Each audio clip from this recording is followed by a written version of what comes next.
জাতিসংঘের প্রধান উপদেষ্টা ডক্টর মোহাম্মদ ইউনূসের ভাষণ যেন প্রয়াত রাষ্ট্রপতি শহীদ জিয়াউর রহমানের কণ্ঠস্বরকে পুনরায় জীবন্ত করেছে, এমন মন্তব্য করেছেন বিএনপি মহাসচিব মির্জা ফখরুল ইসলাম আলমগীর। ২৭ সেপ্টেম্বর নিউ ইয়র্কে অনুষ্ঠিত এনআরবি কানেক্ট ডে অনুষ্ঠানে তিনি কথা বলেন। জানিয়ে সামাজিক যোগাযোগ মাধ্যম থেকে রাজনৈতিক অঙ্গনে বেশ আলোড়নের সৃষ্টি হয়েছে। তবে ঠিক কোন প্রেক্ষাপটে ডক্টর ইউনূসকে নিয়ে এই মন্তব্য করলেন মির্জা ফখরুল, জানাচ্ছেন এসআই রাজ। যখন কথা বলছিলেন আমার বারবার করে মনে হচ্ছিল যে আমি এই দেশের স্বাধীনতার ঘোষক শহীদ প্রেসিডেন্ট জিয়া রহমানের কথা। জাতিসংঘের ৮০তম সাধারণ অধিবেশন উপলক্ষে প্রধান উপদেষ্টা ডক্টর মোহাম্মদ ইউনূসের সঙ্গে নিউ ইয়র্ক সফরে রয়েছেন ৬ জন রাজনৈতিক নেতা। তাদের মধ্যে একজন বিএনপি মহাসচিব মির্জা ফখরুল ইসলাম আলমগীর। নিউ ইয়র্ক সফরে জাতিসংঘের অধিবেশনের পাশাপাশি বিভিন্ন অনুষ্ঠানে অংশ নিচ্ছেন তারা। ঠিক তেমনি ২৭ সেপ্টেম্বর নিউ ইয়র্কে NRB connect day empowering global Bangladeshi অনুষ্ঠানে মির্জা ফখরুল ইসলাম আলমগীর মন্তব্য করেন, ডক্টর মোহাম্মদ ইউনূসের বক্তব্য শুনে মনে হচ্ছিল শহীদ প্রেসিডেন্ট জিয়াউর রহমানের কণ্ঠ শুনছে।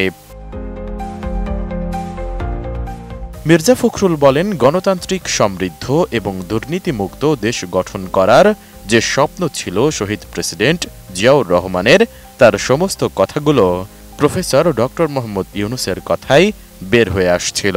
সমৃদ্ধ এবং দুর্নীতিমুক্ত একটি বাংলাদেশে পরিণত করবে, তার সমস্ত কথাগুলো সেই সময় প্রফেসর ইউনূসের কথা বেরিয়ে আসছিল। এ সময় বাংলাদেশ বিষয়ে সবাইকে এক হবার আহ্বান জানিয়ে মির্জা ফখরুল বলেন, যে কোনো দুঃসময়ে বাংলাদেশের মানুষ লড়াই করতে জানে। জুলাই গণঅভ্যুত্থান তার প্রমাণ।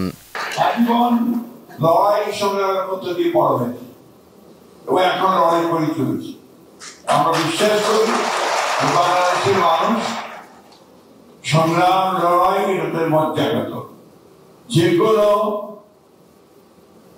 বিপদে যে কোনো দুঃসময়ে সবাই এক হয়ে লড়াই করতে জানে, তার প্রমাণ জুলাই দিয়েছে। আমি বুঝি নির্মাণের শিল্প, সালাম স্টিল বোঝে durability. Salam steel, most durable still.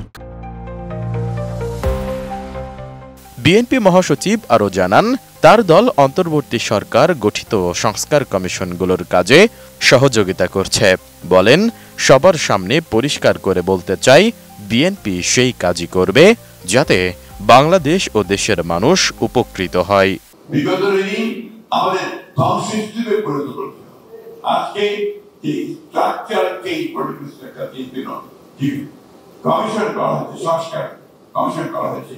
আমরা কমিটেড যে আমরা এই সংস্কার কমিশনগুলো আমরা আমাদের অবদান রাখার চেষ্টা করছি রাজনৈতিক দল হিসেবে, এবং যতটা সম্ভব আমরা কাজ করছি।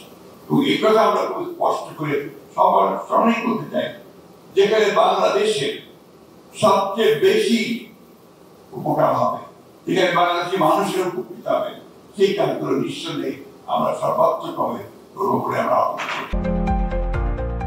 অনুষ্ঠানে মির্জা ফখরুল বলেন, দেশের তরুণ প্রজন্ম আধুনিকভাবে চিন্তা করে এবং বিএনপি তাদের আধুনিক চিন্তা ভাবনা গ্রহণ করার মানসিকতা রাখে। তিনি আশা প্রকাশ করেন, বাংলাদেশের ভবিষ্যৎ নির্মাণে তরুণ তরুণীরা গুরুত্বপূর্ণ ভূমিকা পালন করবে। বিএনপির মহাসচিব মির্জা ফখরুল ইসলাম আলমগীর আরও জানান, আর মাত্র ৫ মাস পরে দেশে একটি অবাধ ও সুষ্ঠু নির্বাচন হবে।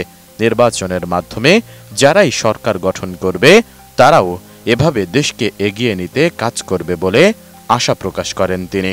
অনুষ্ঠানে প্রধান অতিথির বক্তব্য রাখেন প্রধান উপদেষ্টা ডক্টর মোহাম্মদ ইউনূস।